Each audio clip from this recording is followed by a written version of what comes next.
नमस्कार, स्वागत है आपका मुनाफे की मंडी में। आज हम बात करेंगे सबसे पहले गोल्ड की, क्योंकि गोल्ड को लेकर गोल्डमैन सैक्स का जो नया टारगेट आया है वो सबसे पहले आपको बता दे और चर्चा में आगे बढ़े उससे पहले अपने मेहमानों के बारे में भी बता दे। आज हमारे साथ दिनेश सोमानी है प्रो इंटेलीट्रेड सर्विसेज से, और आगे हमारे साथ नीरव देसाई होंगे, जीजीएन रिसर्च के पार्टनर हैं। गोल्ड की बातचीत करते हैं। 86,000 के आसपास एमसीएक्स पर सोना है। रिकॉर्ड से करीब 350 रुपए की दूरी सोने की है। कॉमेक्स गोल्ड $2950 के आसपास है। गोल्डमैन सैक्स ने इस साल के अंत तक के लिए कॉमेक्स गोल्ड का जो टारगेट दिया है वो है $3100 का। साथ ही उनके एनालिस्ट ने यह भी कहा है कि अगर स्पेकुलेशन बढ़ती है तो गोल्ड का भाव $3300 तक भी जा सकता है। हमने पहले देखा भी था, सिटी बैंक ने भी जो अपने टारगेट थे वो $3000 का, सिर्फ 3 महीने के भीतर का टारगेट सिटी बैंक ने 3000 का दिया था। तो सारे जो बड़े इन्वेस्टमेंट बैंकर्स हैं वो गोल्ड पर काफ़ी बुलिश हैं, और इस तेजी के पीछे उनको वजह ये लगती है जो सेंट्रल बैंकों की खरीदारी है वो काफ़ी तेजी है। और उनका ये भी कहना है कि जो जितने भी सेंट्रल बैंक्स हैं जिनके फॉरेक्स रिजर्व में डॉलर की हिस्सेदारी कम होगी और गोल्ड पर उनका फोकस बढ़ेगा, गोल्ड का शेयर उनके फॉरेक्स रिजर्व में बढ़ेगा, ये उनका तर्क है। सेंट्रल बैंकों की मंथली औसतन खरीदारी 50 टन के आसपास है, और साथ ही ईटीएफ इनफ्लो आगे और बढ़ेंगे, उसका फायदा गोल्ड को मिलेगा। दिनेश जी है हमारे साथ। दिनेश जी, आप बताइए, आपको क्या लग रहा है, कंफर्टेबल लेवल है क्या 86,000 रुपए? जी बिल्कुल विश्व मोहन जी, जैसे आपने जो सारे कारण बताए, जो रीजन बताए कि सेंट्रल बैंक की खरीदारी है, ईटीएफ में निरंतर बाइंग होती आ रही है, और जो भी सिचुएशन है, टैरिफ यहाँ पर वहां पर हमेशा जो न्यूज आ रही है, इसके चलते भी गोल्ड में निरंतर बाइंग ही आ रही है। मुझे लगता है 86,000 का लेवल भी गोल्ड की खरीदारी का अच्छा अवसर है, क्योंकि जो एक करेक्टिव फेज था इसमें, जो 84,700 रुपए नीचे जो गया था, वहां से रिकवरी करके ये दोबारा ऑल टाइम हाई जो 86,360 का है वहां पर आ चुका है। और मुझे लगता है इवनिंग के सेशन तक ये हाई ऑलमोस्ट ब्रीच करेगा आज, और आज की तारीख में ही 86,600 के लेवल हमें निश्चित तौर से दोबारा दिखाएगा। तो मेरा जो कॉल है आज इंट्राडे के लिहाज से 86,000 86,020 के आसपास खरीदारी की जा सकती है, 86,600 का लक्ष्य और 85,770 का स्टॉप लॉस मेंटेन किया जा सकता है। बुलिश मोमेंटम कंटिन्यू है, और मुझे लगता है आने वाले समय में ये 87,000 के लेवल भी छू सकता है। ओके, तो 87 भी, यानी ये रिकॉर्ड तेजी जारी आगे रहेगी। चांदी कैसी दिख रही है? क्या आज चांदी इस दौर में, इस रैली में 1 लाख फिर से पार करेगी क्या दिनेश जी? जी बिल्कुल, चांदी में भी बुलिश मोमेंटम कंटिन्यू हो रहा है, लेकिन जो जो स्ट्रेंथ गोल्ड में नजर आ रही है, उतनी मात्रा सिल्वर में भी हाल फिलहाल नजर नहीं आ रही है। लेकिन गोल्ड के पीछे पीछे कहीं ना कहीं हद तक मुझे लगता है 1 लाख का ये लेवल दोबारा छू सकती है। अभी मौजूदा सुपर 96,600 96,650 के आसपास खरीदारी की जा सकती है। ऊपर में 97,400 98,200 ये लेवल्स हमें देखने मिल सकते हैं। 96,000 का इसमें स्टॉप लॉस मेंटेन किया जा सकता है। ओवरऑल स्ट्रक्चर की अगर मैं बात करूं तो एज लॉन्ग एज 94,400 होल्ड, 94,400 जब तक होल्ड करता है, मुझे लगता है 1,01,000 का लेवल आने वाले 10 से 15 दिन में दोबारा दिखा सकता है। ओके, चलिए क्रूड की बात करते हैं। कच्चा तेल आपको कैसा दिख रहा है? कच्चे तेल में जो सप्लाई की चिंता है, सदर्न रशिया पर जो ड्रोन अटैक हुए थे वहां पे सप्लाई उससे काफी प्रभावित हुई है। क्या इसका असर कुछ ज्यादा होगा या हो गया है? कहा जा रहा है कि जो उनके सप्लाई पे 30% तक ट्रांजिट पे असर हुआ है, उसको कैसे आप क्वांटिफाई कर रहे हैं, और भाव के हिसाब से भी बताइए ट्रेडर्स को क्या करना चाहिए? जी बिल्कुल, जो ड्रोन अटैक हुआ था 30% जैसे आपने कहा है कि निश्चित तौर से प्रभावित हुआ है, और उसका रुख हमने देखा भी। डाउनसाइड जो 6160 रुपया गया था, वहां से दोबारा 6270 एक स्पाइक आया है, बट डिमांड को लेकर क्रूड में अभी भी कंसर्न ही है, और मुझे नहीं लगता बहुत अत्यधिक तेजी इसमें संभव है। अभी नहीं, मुझे लगता आने वाला 1 महीना भी ये रेंज बाउंड एक्टिविटी में ही ट्रेड करता हुआ नजर आता है। 6304 6305 ये अपसाइड के थोड़ा सा पुश करता है, तो आई थिंक यहाँ पर बिकवाली का रुख दोबारा निकल कर आ सकता है। 6160 के लेवल हमें ये दोबारा बता सकता है। 6404 ये लेवल मुझे लगता है कि हाल फिलहाल ये क्रॉस करता हुआ नजर नहीं आता है। तो ओवरऑल थोड़ा सा अगर यहाँ से 30 से 40 रुपया बढ़ता है तो बिकवाली का रुख ही रखना चाहिए। 40 रुपए का इंतजार कर ले और बढ़ने दे, फिर बेचकर ही जाए, ये सलाह आपकी तरफ से आ रही है। यहां पर एनजी नेचुरल गैस पर क्या कॉल है? ऑप्शंस में अगर कोई ट्रेड हो तो वो भी बता दीजिए, नहीं तो फ्यूचर्स भी चलेगा सर। जी बिल्कुल विष्णु जी, कल एक बड़ी तेजी इसमें आई है, वो भी वेदर को कंसर्न को लेकर ही तेजी आई थी। 8% करीब करीब नेचुरल गैस ने कल उछाला लिया है, ऊपर में 350 के लेवल इसने छुए हैं। मुझे लगता है ये दोबारा एक रेजिस्टेंस लेवल पर आ चुका है। जो 357-58 ये जो दायरा है यहाँ से बार बार ये नीचे आता है, तो करंट स्तर पर मुझे लगता है 350 के आसपास यहाँ पर बिकवाली करनी चाहिए। 338 का इसमें टारगेट देखा जा सकता है और 356 का इसमें स्टॉप लॉस मेंटेन किया जा सकता है। अगर कोई ऑप्शन के द्वारा ट्रेड करना चाहिए था तो मुझे लगता है 350 की पुट मौजूदा स्तर पर बाय की जा सकती है। ओके, तो 350 के स्ट्राइक या तो पुट खरीद सकते हैं या फिर 350 पे फ्यूचर्स में बेचे। नीचे 338 रुपए का टारगेट दिनेश जी दे रहे हैं। सारे ही ट्रेड में आपके लिए एसएलवी बताएंगे, स्टॉप लॉस जरूर फॉलो कीजिएगा अगर आपको ट्रेड करना है तो।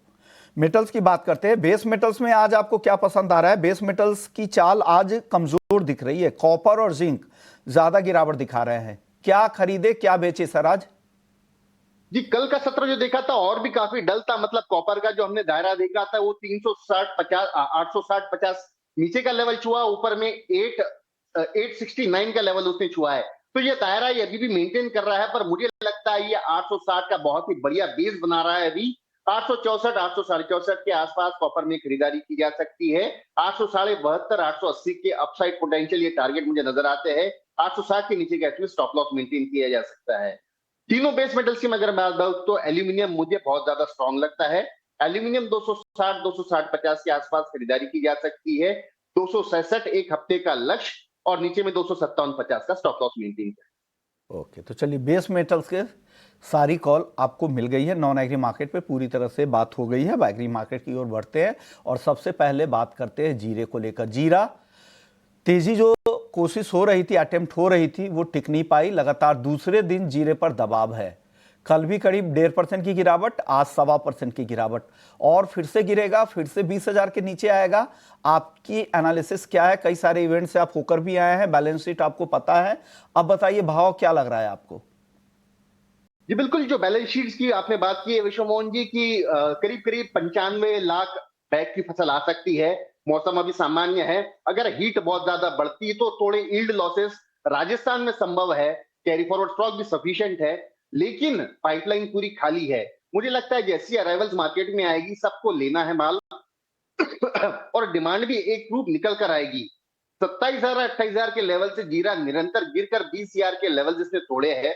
मुझे लगता है वैल्यू बाइंग के तौर पे जीरा 10 कमोडिटी अभी इमर्ज होकर आएगी। 20,960 21,000 ये जो रेंज है, मुझे लगता है यहाँ पर मार्च का कॉन्ट्रैक्ट खरीदारी की जा सकती है। 22,400 का लक्ष्य 15 से 20 दिन का टारगेट मेरा ये है। 22,400 अपसाइड हमें दोबारा दिखा सकता है और 20,450 का स्टॉप लॉस मेंटेन किया जा सकता है। मुझे लगता है जीरे में कहीं ना कहीं हद तक ऊपर नीचे कर एक बार यहां से तेजी का सौदा ही संभव बन सकता है। ओके, तो जीरे में आपकी ये कॉल है, बाइंग की कॉल है। एक बार स्क्रीन पर आपके कॉल मैं वापस कहूंगा कि वो कॉल लेकर आए। 21,000 21,100 के रेंज में आपको खरीदना है। 22,500 का टारगेट है। इसे लगाना है 20,450 का। ये जीरा मार्च वायदा के लिए, ट्रेडिंग के लिए ये कॉल सिर्फ आपको दी गई है। हल्दी बताइए सर, हल्दी में क्या कॉल बनी? हल्दी में आपकी एनालिसिस काफी अच्छी थी। एक ब्रॉडर रेंज भी बता दीजिएगा और 1-2 दिन के लिए ट्रेड के लिए भी बता दीजिएगा। दोनों राय दीजिए हल्दी में सर। जी बिल्कुल, मल्टीपल बॉटम्स इसने बनाया है 12,400 12,300 के आसपास पे और वहां से बार बार ये 13,400 13,700 के लेवल ऊपर में जाता है। मुझे लगता है ये जो बेस बॉटम है 12,400 का ये मेंटेन करके चलेगा। प्राइजेस यहाँ से दोबारा ऊपर 13,400 13,700 दोनों दोबारा जा सकती है। गल्फ फूड फेस्टिवल जो चल रहा है वहां पर हल्दी में एक्सपोर्ट में काफी अच्छी डील्स हुई है। कल जो 122 123 के रेट बोले जा रहे थे वो शाम तक के 125 26 के लेवल थे और अच्छी मात्रा में एक्सपोर्ट की डिमांड निकल कर आई है। डोमेस्टिक में जितनी सप्लाई एक्सपेक्टेड थी निजामाबाद में आज सिर्फ 7,500 बोरी के अराइवल्स है। तो ऐसा लगता है कि कहीं ना कहीं भी किसान भी इन भाव में माल रोक कर चलना चाहता है। ओवरऑल मुझे लगता है कि बैलेंस शीट काफी टाइट रह सकती है और ये लेवल जो मौजूदा स्तर है आई थिंक 12,780 12,800 यह दायरा यहाँ पर इंट्राडे के लिहाज से यहाँ पर बाय किया जा सकता है। 13,170 का इंट्राडे का मेरा टारगेट है और 12,500 का इसमें स्टॉप लॉस मेंटेन किया जा सकता है। 13,170 के टारगेट के लिए मुझे लगता है कि 14,000 का लेवल हल्दी दोबारा छू सकती है। ओके, 14,000 के लेवल फिर से दिख सकते हैं। छोटा जवाब दीजिएगा दिनेश जी, ग्वार पर कैसा दिख रहा है? ग्वार अभी बहुत रेंज बाउंड है विश्वमोहन जी, एकदम ही दायरे में ट्रेड कर रहा है। डाउनसाइड मुझे लगता है कि 5300 5320 और अपसाइड लगता है मुझे 5420, बस यही दायरा मेंटेन। ओके, शुक्रिया सर, आपने वक्त निकाला हमारे दर्शकों को फटाफट अंदाज में नॉन एग्री और एग्री मार्केट पर पूरी राय रख दी।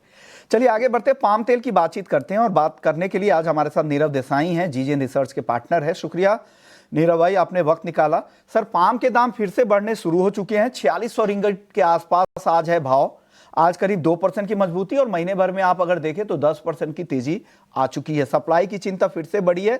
कहा जा रहा है कि 25 फरवरी तक जो वेदर फोरकास्ट है मलेशिया का, वहां पर काफी बारिश होने की संभावना है। जितने भी प्रोड्यूसिंग एरियाज हैं पाम के, और उसे हार्वेस्टिंग और ट्रांसपोर्ट की दिक्कतों से सप्लाई पर असर हो रहा है। साथ ही इंडोनेशिया की तो अलग स्टोरी है ही, ब्लेंडिंग वाली, जो 50% का टारगेट है 2026 के लिए उनका। क्या होगा सर पाम में आगे?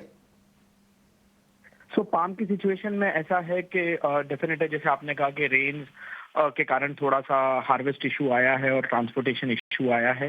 साथ ही में B40 के ऊपर वापस इंडोनेशियन गवर्नमेंट तेजी से काम करने की कोशिश कर रही है, जिसके कारण लोगों को ये एक्सपेक्टेशन आ रही है कि पाम अवेलेबिलिटी बहुत अच्छी नहीं रहेगी।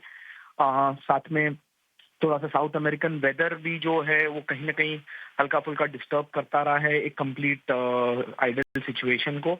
पाम साथ में इंडिया का एक जो पेंडिंग बाइंग था वो हम पिछले 4-5 दिनों से देख रहे हैं कि एटलीस्ट कुछ गैप फिलिंग के लिए इंडिया भी पाम वापस से थोड़ा थोड़ा खरीद रहा है नियर बाय पोजिशंस का।